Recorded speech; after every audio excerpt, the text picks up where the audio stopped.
This was a fantastic game. We talked, Chris, about Texas with that momentum after starting the tourney in Dayton. Modest Vokatitis was awesome. Horns by 6. Yeah, he certainly was. This is a game, and Graham Ike, if you don't succeed at one time, you just try it again and rebound your own shot. The Pope knocking it down. Jordan with the triple up top, Brent. He had 3 of Texas's 5 threes on the day.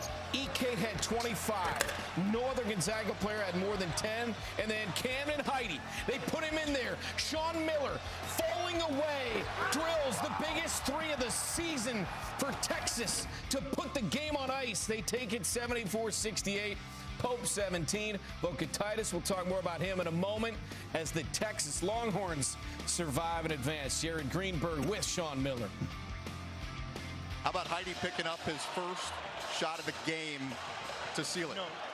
In honor of Wally Serbiak as a shooter, I got to tell you, I'm going to take credit. I put him in. It was like one of those things where you see it so many times, just to have another guy on the court who can make a 3. And, you know, Cam paid us back here tonight in a lot of ways. It was an amazing shot, the biggest shot of the season.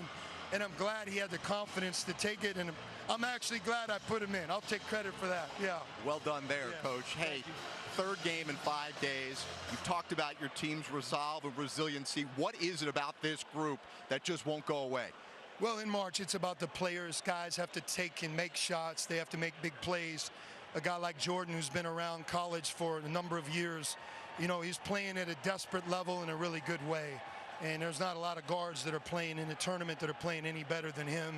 But it's guys like him, and it's a shot like Heidi made. And Dave, I mean, Heidi, I'm looking at him. He didn't even sweat. He made a shot from the right corner. I mean, he's fresher than I am. But, yeah, it's great to see him make that shot. Yeah, the guards were good. So was the big man joining our guy, Roy Hibbert. 7-footers through 3 NCAA tournament games, averaging 15-plus points, 10-plus rebounds in the last 25 years. How about it, big fella? Hey, you guys surprised me with this throwback right here. The young fella right there, Vokatitis, he's great. He's so skilled. He can score left hand, right hand. He can shoot some threes. I love his play. But I want to talk about Camden Heidi. You know, the fact that he only played 13 minutes and he came in the game and hit a big 3 and only hit his only shot of the game. That, to me, I've been in situations where I have not played that much, get subbed in, and then sometimes I just falter. But good luck, shout out to him. But the Zags, good season. You know, Graham Ike is good. He had a great career, but they got to find some way to get a second option. And I know the season's done and everything like that, but for the next season, they got to recruit and be able to find somebody that can, you know, do something besides just one player. Obviously, losing Braden Huff was going to catch up to them eventually, and it didn't really in the West Coast Conference because you're not playing SEC-level athletes consistently, but you run into Texas, and it looks a little different, feels a little different.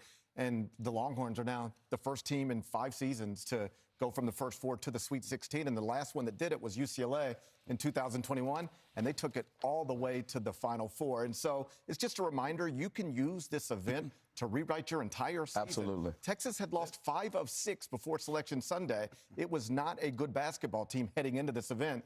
But now it's a win and a win and a win, and they're off to the Sweet 16. They are, and you make a great point, GP, and a lot of people lament about people that get in on the bubble.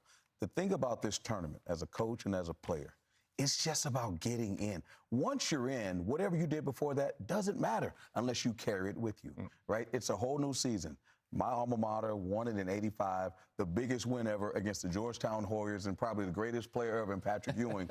But they had the worst showing going into the Big East tournament and went on a 6-game run that, you know, again, immortalized Coach Massimino and the magic of March. And I'll just say this, with this team that Sean Miller has, we can talk about a guy who's been to 4 Elite Eights. So and they brought him to Texas to do exactly what's happening right now. So he's fulfilling that promise, and he's making that administration look great. But the guy they let go went to the Elite Eight, so you got to keep winning, and you got to keep figuring it out. But right now, I mean, you got to be proud of those guys winning 3 games in 5 days. You bet. 6th first 4 team ever to reach the Sweet 16, Texas. How about it?